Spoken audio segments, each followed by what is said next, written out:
Tudo bom, gente? Último dos sistemas, para a gente começar com vocês nas aulas de fisiologia, sistema excretor. Para a gente, moçada, falar sobre sistema excretor, primeira coisa que eu queria discutir com vocês é a diferença entre número 2 e número 1. Cocô e xixi, defecação e excreção. E antes que alguém venha me dizer, Landim, um é sólido e outro é líquido, calma, que não é desse jeito não. Defecação, gente, vai ser a eliminação de substâncias que você não consegue digerir. Se você não consegue digerir, automaticamente você não consegue absorver. Que nem a gente estava comentando nas aulas sobre o sistema digestório, aproximadamente 2/3 do peso do cocô diz respeito lá à celulose. Então, a celulose, principal componente das fezes, exatamente aquele lance de que a gente não consegue digerir, não consegue absorver, do jeito que ela entra, ela sai. Se você comer 1 quilo de capim, que é basicamente celulose, você vai fazer 1 quilo de cocô. Do jeito que entra, sai, não digere, não absorve. Já a excreção, gente, é diferente. Excreção é a eliminação de subprodutos do metabolismo, de subprodutos tóxicos, inúteis para você do metabolismo. Presta atenção, que para a gente poder falar de excreção, eliminar subprodutos tóxicos do metabolismo, implica que o material foi metabolizado. Então, substâncias que foram digeridas por você, elas foram absorvidas, elas foram metabolizadas, foram transformadas em outras substâncias. Elas foram metabolizadas em subprodutos tóxicos. E aí, moçada, a gente está eliminando essas substâncias tóxicas. Daí, a diferença lá entre número 1 e número 2, né? Não é que um é líquido, outro é sólido, é que na defecação, cocô, você está eliminando o material que você não digeriu, que você não absorveu.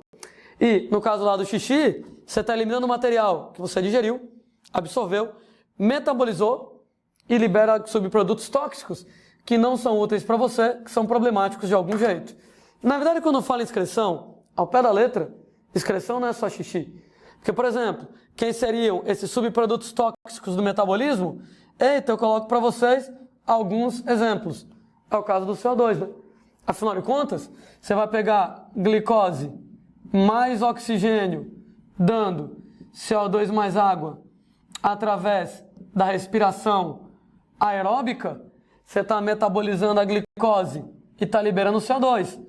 Lembrando que o CO2 é problemático, porque o CO2 reage com a água, forma ácido carbônico, que dissocia em H+, e em bicarbonato, diminui o pH no seu organismo, então isso é tóxico, é prejudicial. De maneira que eliminar o CO2, de um certo modo, é excreção. Eu estou eliminando, nesse caso, subprodutos do metabolismo dos carboidratos, como é o caso da glicose.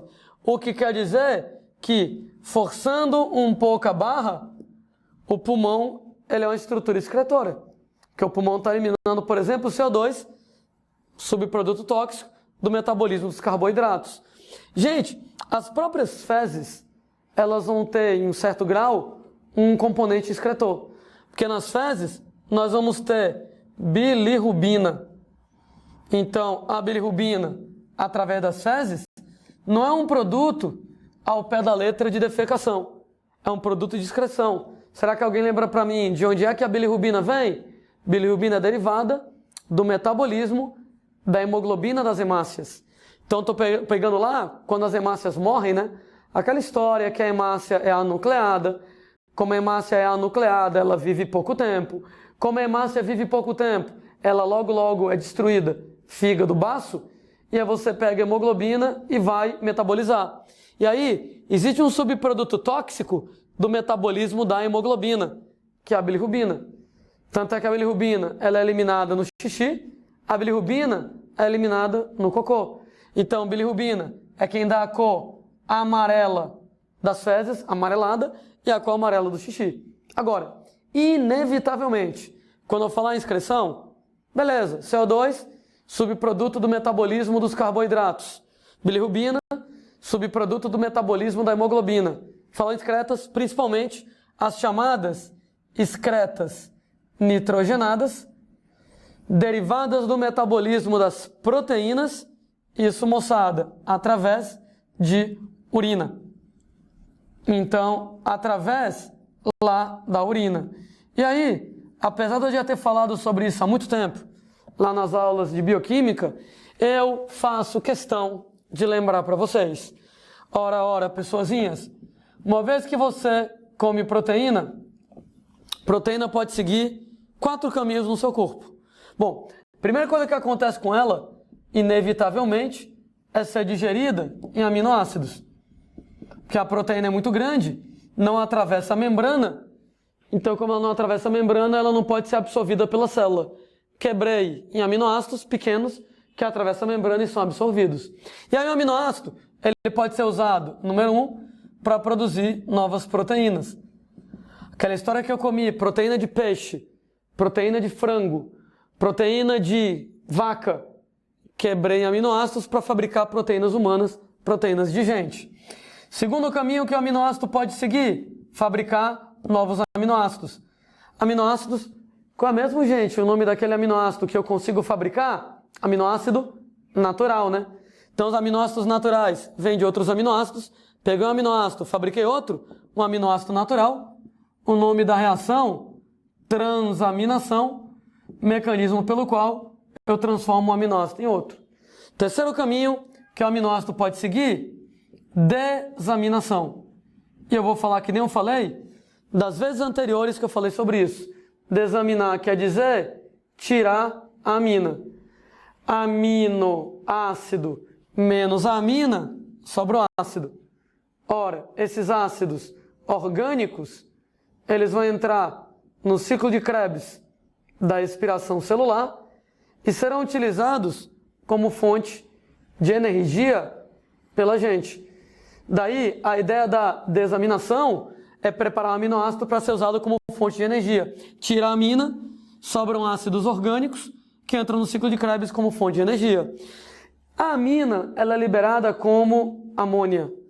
E aí, moçada, a amônia, ela tem um problema que ela é tóxica que só o cão.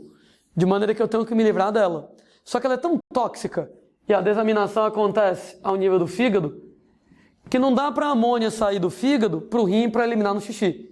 No caminho da amônia, do fígado até o rim, através do sangue, a amônia ia fazer um estrago danado. Daí o próprio fígado dá um jeito na amônia. Uma reação chamada de ciclo da ornitina, onde o ciclo da ornitina acontece no próprio fígado, com o objetivo de transformar a amônia em ureia. A ureia ainda é tóxica? É, mas ela é bem menos tóxica do que a amônia. Como ela é bem menos tóxica do que a amônia, de boas, eu posso levar ela pelo sangue até os rins para então eliminar a ureia no xixi. Daí, pegou o aminoácido, desaminei, fabriquei amônia, que vai formar ureia para ser eliminada na urina. Quarto caminho. Número 1, formar outras proteínas. Número 2, formar outros aminoácidos. Número 3, desaminação. Número 4, o aminoácido pode entrar no ciclo das purinas para formar guanina, que é uma base nitrogenada purina. A partir daí, guanina, ela pode produzir outras bases nitrogenadas, adenina, citosina, timina, uracila, beleza. Mas, gente, lembrem-se que em excesso, a guanina ela é convertida em ácido úrico. E aí, gente, o ácido úrico, apesar dele ser bem pouquinho tóxico, bem menos tóxico do que a amônia, do que a ureia, ele ainda tem um certo grau de toxicidade, não é muito bem eliminado na urina, né? Porque ele é quase insolúvel. Apesar de ele ser quase insolúvel, ele é difícil de eliminar na urina, ainda assim, ele é eliminado na urina. Um pouquinho, mas ele é. essas três substâncias que eu estava comentando, amônia, ureia e ácido úrico, são exatamente o que nós chamamos de excretas nitrogenadas e são as principais substâncias que a urina vai estar eliminando. Notem bem que amônia, ureia, ácido úrico, excretas nitrogenadas, são derivadas do metabolismo de proteína. Cara, o corpo humano libera os três. No seu xixi tem amônia, tem ureia e tem ácido úrico. Entretanto, cada animal ele vai produzir principalmente, primordialmente, um desses três tipos de excreta. De acordo com o modo de vida dele, cada tipo de excreta pode ser melhor ou pode ser pior. Daí, a gente monta com vocês uma tabela falando lá das excretas nitrogenadas. Tem lá amônia, tem lá ureia, tem lá ácido úrico, para comparar esses três carinhas utilizando alguns critérios. Critério número 1, o custo energético para a produção. Ô, gente, todas essas transformações químicas, desaminar, fazer o ciclo da ornitina, fazer o ciclo das purinas, pô, tudo isso gasta energia. E aí, a amônia é a que tem menor custo energético de produção. Não é porque se você parar para pensar, quando eu pego aminoácido e desamino, eu já fabrico amônia direto, é a que sai mais barata. A ureia precisa fazer o ciclo da ornitina, né? Da amônia para a ureia, tem o ciclo da ornitina no meio do caminho, isso consome energia. E aí você tem que o custo ele já é maior. Mas para você fabricar ácido úrico, que tem que fazer o ciclo das purinas que gasta energia, e tem que transformar em ácido úrico, que gasta energia, gente, é o que é o mais caro. De modo que, não sei vocês, mas eu adoro uma boa pechincha, economizar sempre é legal. Se for para escolher um dos três para eliminar, eu sempre vou escolher a amônia. É a que sai mais barata. A amônia é a que gasta menos energia. Inclusive, gastar energia para eliminar lixo, aí que não é legal mesmo, né? Porque tudo isso aqui é o que você vai jogar fora. Então, não faz muito sentido você gastar muita energia para se livrar de uma substância que não serve para nada. Daí o ideal seria eliminar a amônia. Seria, né? Mas tem alguns problemas. Segundo aspecto, a comparar o nível de toxicidade desses caras. A amônia é tóxica pra caralho. Como a amônia é muito tóxica, a amônia, ela não pode ser armazenada. O que quer dizer que, se você quiser liberar amônia, se prepare para fazer xixi o tempo todo. Porque eu não posso guardar amônia. É fazer amônia e jogar fora no xixi. É fazer amônia e jogar fora no xixi. Se eu guardar amônia, nem que seja por pouco tempo, vai me intoxicar todo. O que me leva a outro problema, a solubilidade. O que acontece, gente, é que a amônia, ela é muito solúvel. Uma vez que ela é muito solúvel, ela é eliminada com grandes quantidades de água, com muita água. O que quer dizer que quem elimina amônia, que legal, sai barato. Entretanto, não pode guardar, tem que fazer xixi o tempo inteiro. E além de fazer o xixi o tempo inteiro, ainda vai perder muita água. Ô, gente, se você fizer xixi o tempo inteiro e perder muita água, você desidrata. Quem é, moçada, o único grupo de seres vivos que pode se dar o luxo de fazer xixi 24 horas por dia, de perder água o tempo inteiro, que não está nem aí para desidratar? Criaturas aquáticas, né? Então, quem vive dentro da água, pode se dar o luxo de eliminar amônia. Lado bom, barato. É bem barato, gasta pouca energia. O problema é que, como ela não pode ser armazenada e é eliminada com muita água, o cara tem que fazer o xixi o tempo inteiro. Então ele desidrata. Para uma criatura aquática, foda-se se desidratar. Ele está dentro d'água. Ele repõe a água com facilidade. Perde, ganha para ele, é super tranquilo. Por isso que ele pode eliminar amônia. Gente, em relação à toxicidade, ureia é tudo meio. Ela é mais ou menos tóxica. Em relação à solubilidade, ureia é mais ou menos solúvel.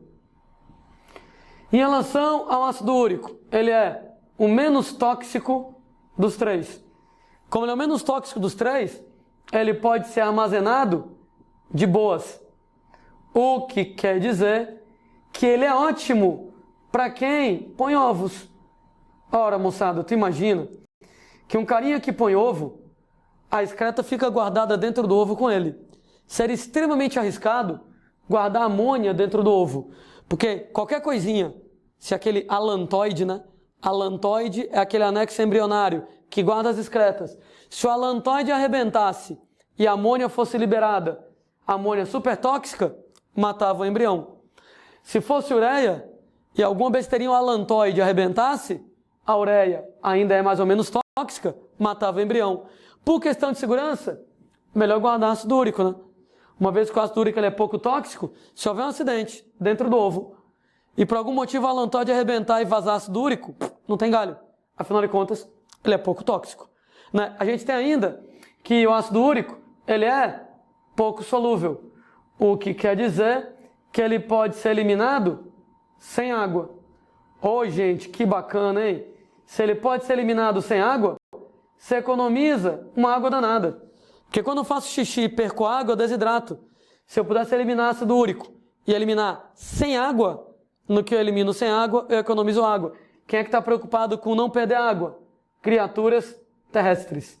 E o resultado, então, é que, organizando a minha simpaticíssima tabela, a gente tem 3 tipos de excretas nitrogenadas e comparando quem é quem e quando é que você armazena, quando é que você libera cada uma delas. A amônia é a mais barata, mais tóxica e é eliminada com muita água. Então o cara tende a desidratar, só quem pode fazer desse jeito, criaturas aquáticas. O ácido úrico é o mais caro, mas, gente, às vezes vale a pena pagar mais caro se o produto é útil para você. Nesse caso, como o ácido úrico ele é pouco tóxico, ele pode ser guardado. Como ele é pouco solúvel, ele pode ser eliminado sem água. O ideal para criaturas que põem ovos, que ele pode ser armazenado no ovo, e terrestres, que ele é eliminado sem água. E Landim, quem é que elimina a ureia? Quem elimina a ureia é quem, por algum motivo, não pode eliminar nem amônia, nem ácido úrico. Alguns casos peculiares. E a minha brincadeira agora é colocar para vocês quem é que elimina predominantemente amônia, ureia ou ácido úrico. Chamamos pelo nome de amoniotélico quem elimina predominantemente amônia. Cuidado, cuidado, gente, que na verdade você libera os 3, né? Todo mundo libera todo mundo. Todo mundo libera amônia, libera ureia e libera ácido úrico. Então quando eu falo que o cara é amoniotélico, não é que ele libera só amônia, mas que ele libera predominantemente amônia. Amônia é a principal excreta nitrogenada. Estava comentando com vocês, quem é que vai liberar predominantemente amônia? Criaturas aquáticas. Então, seres aquáticos vão trabalhar desse jeito. Chamamos pelo nome de uricotélicos aquele cara que elimina predominantemente ácido úrico. Elimina os 3, mas o principal, o ácido úrico. E quem são esses carinhas? Seres que põem ovos e são terrestres. Ora, moçada, quem são esses caras que põem ovos e são terrestres? Quando eu falo, por exemplo, lá em seres aquáticos, estou falando de invertebrados aquáticos, moluscos, por exemplo lá, crustáceos, por exemplo lá, e claro, peixes de maneira geral. Quando eu falo, por exemplo, em seres ovíparos terrestres, quem é que põe ovos e é terrestres? Insetos. Inseto põe ovo e é terrestre. Répteis. Répteis põem ovos e são terrestres. Aves. Aves põem ovos e são terrestres. Ah, existe um grupo de mamíferos que eles põem ovos, hein? Tem um grupo de mamíferos que não tem placenta, mamíferos ovíparos, chamados de prototérios, aquele ornitorrinco, aquela équidna, mamíferos que põem ovos, eliminam ácido úrico. Chamamos pelo nome de ureotélico quem elimina predominantemente a ureia. Então, como eu disse, todo mundo elimina todo mundo. Amoniotélico elimina principalmente amônia. Ureotélico, principalmente ureia. E uricotélico, principalmente ácido úrico. Existe uma lógica bem interessante para eliminar amônia, quem é aquático, para eliminar ácido úrico, quem põe ovos é terrestre. E quem, por algum motivo, não pode eliminar amônia, não pode eliminar ácido úrico, elimina ureia. Daí, quem é que elimina ureia? Quem é que é ureotélico? Peixes cartilaginosos. Opa, quer dizer então, deixa eu acrescentar aqui um detalhe, esse aqui são os peixes de esqueleto ósseo. A maioria dos peixes, né? Salmão, sardinha, bacalhau, etc e tal. Peixes cartilaginosos, caso do tubarão e o caso da raia. E por que esses caras, eles vão eliminar ureia? É porque, gente, peixes cartilaginosos, eles são hipotônicos em relação ao mar. Opa, lá vamos nós, osmose. Se eles são hipotônicos em relação ao mar, a tendência deles é ganhar ou perder água por osmose. Ora, eu lembro para vocês que a osmose é a passagem espontânea de água do meio hipo para o meio hiper. Se ele é hipotônico em relação ao mar, a tendência deles é perder água por osmose. Isso quer dizer, gente, que o tubarão deveria desidratar até a morte.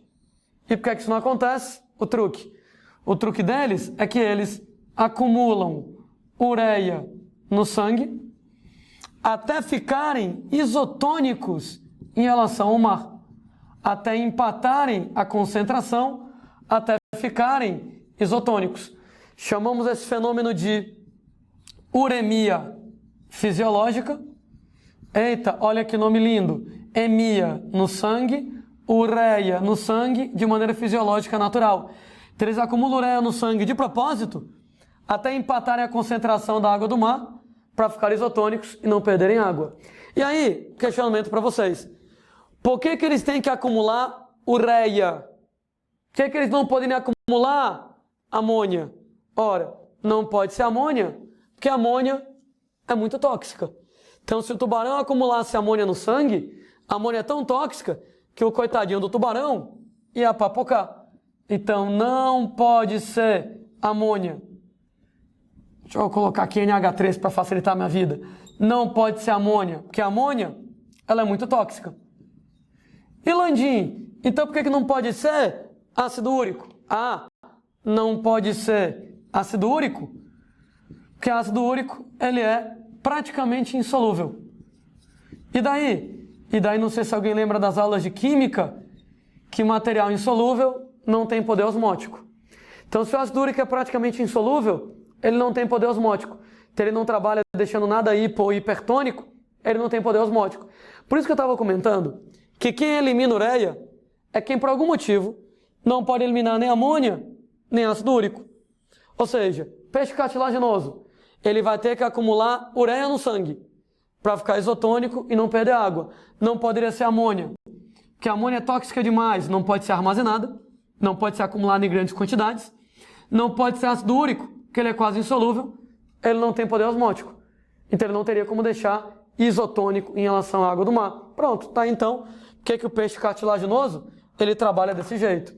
É bom lembrar que a ureia, ela é mais ou menos tóxica, né? E bem ou mal, o peixe cartilaginoso como o tubarão, vai ter que acumular bastante ureia para poder empatar com a concentração da água do mar. Daí, eles têm um truque, uma substância chamada de OTMA.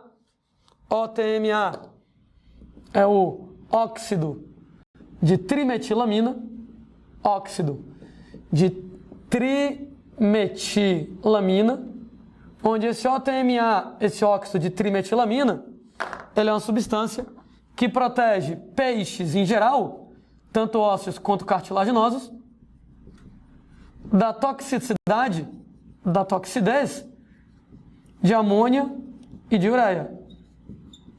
Ou seja, peixes ósseos, bem ou mal eles vão trabalhar com amônia. E aí, amônia é tóxica, eu sei que eles eliminam logo no xixi, mas bem ou mal é muito tóxica. Então o OTMA vai proteger os peixinhos da toxicidade da amônia e no caso dos peixes cartilaginosos, da toxicidade da ureia. Ah, detalhe, o OTMA é a substância que dá o típico cheiro de peixe. Então o peixe, né, não tem lá um cheiro muito agradável, né, moçada? E o cheiro do peixe vai ser dado por esse OTMA. Quem mais, gente, elimina ureia? A gente, né? Mamíferos placentários. Agora, por que a gente elimina ureia? O ideal para a gente seria eliminar ácido úrico, porque a princípio nós somos terrestres.